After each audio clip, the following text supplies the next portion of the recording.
MNT news network में आपका स्वागत है। देखते हैं हमारे साप्ताहिक बुलेटिन की सुर्खियां। आत्मा परमात्मा के चक्कर में फंसे हैं लोग। बच्चे की आत्मा को लाने के लिए अस्पताल में पहुंचे 2 को धरा गया। पारिवारिक कष्टों का कारण बच्चे की भटकती आत्मा कहा गया। सरकार को आदेश नहीं दे सकते कि पीएम केयर्स फंड की रकम को एनडीआरएफ में ट्रांसफर करे। पीएम केयर्स फंड पर आई एक याचिका पर सुप्रीम कोर्ट ने कहा 31 मार्च 2020 तक ही पीएम केयर्स में 3076.62 करोड़ रुपए जमा हुए थे। सरकार द्वारा दावा किया गया कि कोरोना आपदा से निपटने के लिए किया है खर्च। पीएम केयर्स फंड पर उठाया जा रहा है सवाल। नेशनल रिक्रूटमेंट एजेंसी करेगी सीईटी के माध्यम से 10वीं से ग्रेजुएट अभ्यर्थियों की स्क्रीनिंग। टियर 2 और टियर 3 परीक्षाओं के लिए होगी यह परीक्षा अनिवार्य। केवल 1.25 लाख नौकरियां ही निकलती है प्रत्येक वर्ष। करीब 2.5 से 3 करोड़ युवा देते हैं सरकारी नौकरियों के लिए परीक्षा। आरआरबी, एसएसबी और आईबीपीएस में नौकरी पाने के लिए देनी होगी यह परीक्षा। ओबीसी कर्मचारियों पर हो रहे शोषण और कोटा उल्लंघन मामले में एनएसबीसी ने भेजा नोटिस। पिछले 13 वर्षों से भरा नहीं गया है ओबीसी कोटा। एनसीईआरटी की 35 करोड़ से ज्यादा की अवैध किताबें पकड़ी गई। भाजपा नेता संजू गुप्ता का बेटा सचिन गुप्ता के प्रिंटिंग प्रेस से पकड़ी गई यह किताबें। अवैध रूप से छापी जा रही थी यह किताबें। उत्तर प्रदेश के विभिन्न जिलों और नजदीकी राज्यों में होती थी सप्लाई। कई दुकानदार बेच रहे थे यह अवैध किताबें। कोविड-19 को मद्देनजर रख चुनाव आयोग ने बिहार विधानसभा चुनाव के लिए नई गाइडलाइन जारी की। नामांकन भरने जा रहे उम्मीदवारों के साथ केवल 2 व्यक्ति मौजूद रह सकते हैं। डोर टू डोर प्रचार में केवल 5 व्यक्ति ही प्रचार कर सकते हैं। नवंबर 2020 में समाप्त हो रहा है नीतीश कुमार सरकार का कार्यकाल। देखते हैं खबरें विस्तार से। कोविड-19 को मद्देनजर रख चुनाव आयोग ने बिहार विधानसभा चुनाव के लिए नई गाइडलाइन जारी की है। वर्तमान में कोरोना वैश्विक महामारी, लॉकडाउन की अस्त-व्यस्त नीति और बाढ़ की मार में बिहार राज्य के पूरी जनता त्रस्त है। ऐसे में राजनीतिक पार्टियां बिहार विधानसभा के चुनाव की तैयारियां कर रहे हैं। वर्तमान विधानसभा का कार्यकाल नवंबर में समाप्त हो रहा है, इसलिए चुनाव आयोग को उसके पहले चुनाव कराकर नई सरकार का रास्ता खुला करना है। इसी मद्देनजर चुनाव की गाइडलाइन जारी की है। इस गाइडलाइन में क्या क्या बताया गया है, आइए देखते हैं। नामांकन भरने जा रहे उम्मीदवार के साथ केवल 2 व्यक्ति मौजूद रह सकते हैं। प्रत्याशी अपना नामांकन ऑनलाइन तथा सिक्योरिटी रकम को ऑनलाइन जमा कर सकते हैं। उसकी प्रिंट उन्हें कार्यालय में रिटर्निंग ऑफिसर को देना होगा। रोड शो कर सकते हैं, लेकिन उसमें अधिकतर 5 वाहनों का इस्तेमाल कर पाएंगे। डोर टू डोर प्रचार में केवल 5 व्यक्ति ही प्रचार कर सकते हैं। चुनावी प्रचार रैली कर ले सकते हैं, लेकिन उसमें कोविड-19 की शर्तों का फिजिकल डिस्टेंस का पालन करना होगा। अभी यह पता नहीं चल पाया है कि रैली में कितने लोग सहभागी हो सकते हैं। एक पोलिंग स्टेशन में अधिकतम 1000 मतदाता वोट दे पाएंगे। इसके पहले अधिकतम संख्या 1500 थी। प्रत्येक मतदाता को मास्क पहनना अनिवार्य होगा, जिसे पहचान जाहिर करने के दौरान थोड़ी देर के लिए उन्हें हटाना होगा। कोरोना संक्रमित और क्वारंटाइन में रह रहे मरीज भी स्वास्थ्य अधिकारियों की मौजूदगी में मतदान के अंतिम घंटों में वोट दे सकते हैं। इस दौरान संक्रमण की रोकथाम के लिए उपाय किए जाएंगे। लेकिन सबसे बड़ा सवाल चुनाव प्रचार के बारे में है। कांग्रेस और बीजेपी दोनों भी आईटी के माध्यम से चुनाव प्रचार की पूरी तैयारी कर चुकी है। पिछले लोकसभा चुनाव में इन दोनों पार्टियों ने टीवी और सोशल मीडिया विज्ञापनों पर जमकर धन खर्च किया था। अकेले उत्तर प्रदेश में लोकसभा चुनाव के दौरान बीजेपी ने विज्ञापनों पर 327 करोड़ से ज्यादा खर्च किया था, तो कांग्रेस ने उससे ज्यादा 356 करोड़ रुपए विज्ञापनों पर खर्च किए थे। अब बिहार में भी इन विज्ञापनों पर जमकर खर्च होगा। अभी फेसबुक और व्हाट्सएप के माध्यम से हेट स्पीच और फेक न्यूज फैलाए जाने की बातें गर्म हैं। यह बातें सभी मानते हैं कि ब्राह्मणवादी और पूंजीवादी लोगों ने कई एजेंसियां इसके लिए लगाई हुई है। देखना यह है कि चुनाव आयोग इस पर कैसे रोक लगाता है। दूसरी तरफ 15 वर्ष के राजकाज से त्रस्त जनता और सत्ता पक्ष के विरोधी दलों ने अपनी पूरी ताकत लगाई है। उन्होंने घर घर और गांव-गांव जाकर पहले से ही लोगों को बीजेपी, जेडीयू, एलजेपी और कांग्रेस की लोक विरोधी नीति के बारे में जागरूक करना प्रारंभ किया है। उनका कहना है कि बिहार में पिछले 15 वर्षों में जो कुछ होना चाहिए था वह कुछ नहीं हुआ है, इसलिए मुख्यमंत्री अभी अंतिम चरण में उद्घाटन करते फिर रहे हैं। देखना यह है कि अन्य दलों द्वारा दी जा रही चुनौती से बिहार में सत्ता बदल किस प्रकार से होगा। अब मामला है एनसीईआरटी की 35 करोड़ से ज्यादा की अवैध किताबें पकड़े जाने का। उत्तर प्रदेश में मेरठ पुलिस और एसटीएफ की टीम ने एक प्रिंटिंग प्रेस और गोडाउन से एनसीईआरटी की अवैध रूप से छापी जा रही 35 करोड़ से ज्यादा कीमतों की किताबें पकड़ी हैं। उत्तर प्रदेश पुलिस द्वारा बताया गया कि यह किताबें अवैध रूप से छापी जा रही थी और यहां से उत्तर प्रदेश के विभिन्न जिलों और राज्यों में सप्लाई हो रही थी। अधिकांश किताबें एनसीईआरटी के 9वीं से 12वीं तक की कक्षा की थी। फिजिक्स, केमिस्ट्री और मैथमेटिक्स की यह किताबें हैं। यह प्रिंटिंग प्रेस और गोदाम सत्ताधारी दल भाजपा का नेता संजू गुप्ता का बेटा सचिन गुप्ता की हैं। मेरठ के प्रतापपुर क्षेत्र में इन करोड़ रुपयों की अवैध किताबों को पकड़े जाने के बाद पुलिस और एसटीएफ की टीम मोहकमपुर में प्रिंटिंग प्रेस पर पहुंची तो पाया कि वहां पुस्तकों और दस्तावेजों को आग लगा दी गई। फैक्ट्री में लगे सीसीटीवी डीवीआर भी निकालकर ले गए। इस जले हुए दस्तावेजों में सबूत खोजने के लिए फॉरेंसिक विशेषज्ञ के दल को बुलाया गया। बताया जाता है कि यह करोड़ों रुपयों की अवैध किताबें पिछले कई वर्षों से छापी जा रही थी। अब पुलिस, एसटीएफ, जीएसटी और एनसीईआरटी इन मामलों की जांच में जुटे हुए हैं। आईपीसी धाराओं के साथ कॉपीराइट और पायरेसी एक्ट के तहत कार्रवाई होगी। टैक्स संबंधित कानूनों के तहत भी कार्रवाई होगी। यह मामला केवल नकली किताबें छापने का मामला ही नहीं है, बल्कि उन्हें बेचने का भी मामला है।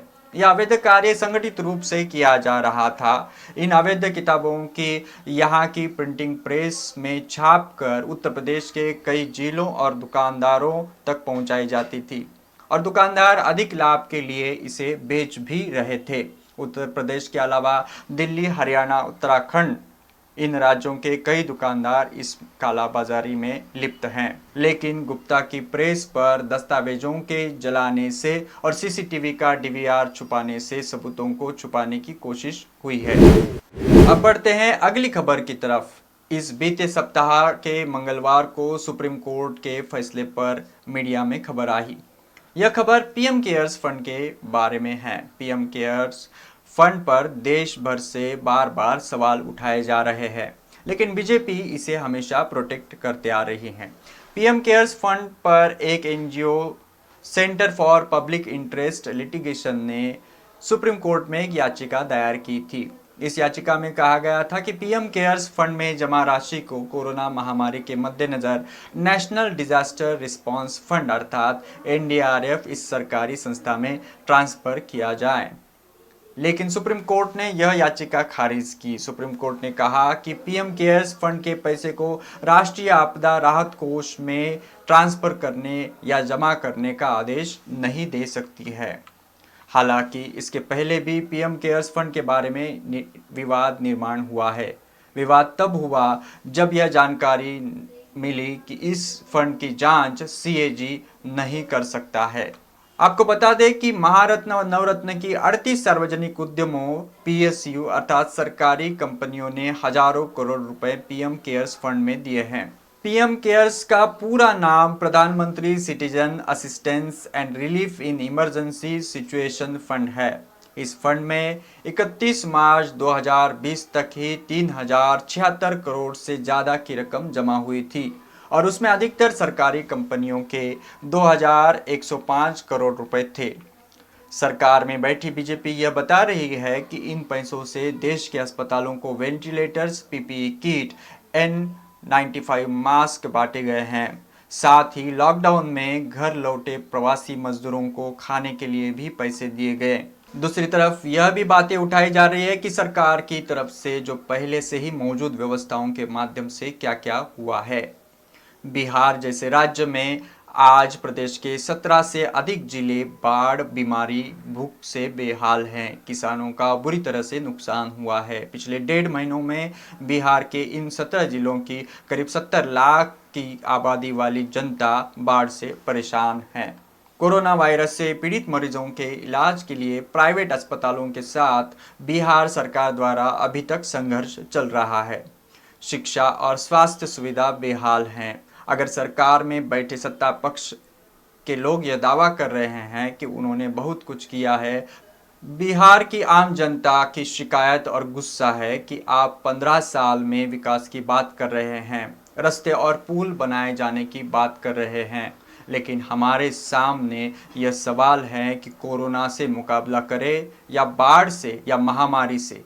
हम क्या खाएं, बच्चों को क्या खिलाएं और घर, खेत और पशुओं को कैसे बचाएं? क्या काम करें? इन सवालों पर आपने भी सोचना चाहिए। बिहार के साथ साथ पूरे देश भर के युवा नौकरी न होने से, काम न होने से और बेरोजगारी से त्रस्त हैं। एक तरफ पहले हुई सरकारी नौकरी की परीक्षाओं की रिजल्ट की राह देख रहे हैं। कई अभ्यर्थियों के लिए यह जानना जरूरी है कि अब सरकार ने एक नई राष्ट्रीय एजेंसी का ऐलान किया है। इस एजेंसी का नाम है नेशनल रिक्रूटमेंट एजेंसी। प्रधानमंत्री नरेंद्र मोदी समेत कई बीजेपी नेताओं ने इस पहल का ऐतिहासिक बताया है। बताया जाता है कि यह एजेंसी अभी आरआरबी, एसएसबी और आईबीपीएस के लिए एक कॉमन एंट्रेंस टेस्ट यानी सीईटी लेगी। यह परीक्षा पूर्णतः ऑनलाइन होगी। आरआरबी, एसएसबी और आईबीपीएस के साथ और भी सरकारी विभाग इसमें जुड़ेंगे। अभी तक करीब 20 विभिन्न विभाग अपनी अपनी भर्ती के लिए अपनी परीक्षाएं ले रहे हैं। सरकार के ही आंकड़े बताते हैं कि आरआरबी, एसएसबी और आईबीपीएस में नौकरी पाने के लिए हर साल 2.5 से 3 करोड़ युवा अभ्यर्थी परीक्षा देते हैं। सरकार ही यह बताती है कि हर साल केवल 1.25 लाख ही नौकरियां निकलती हैं।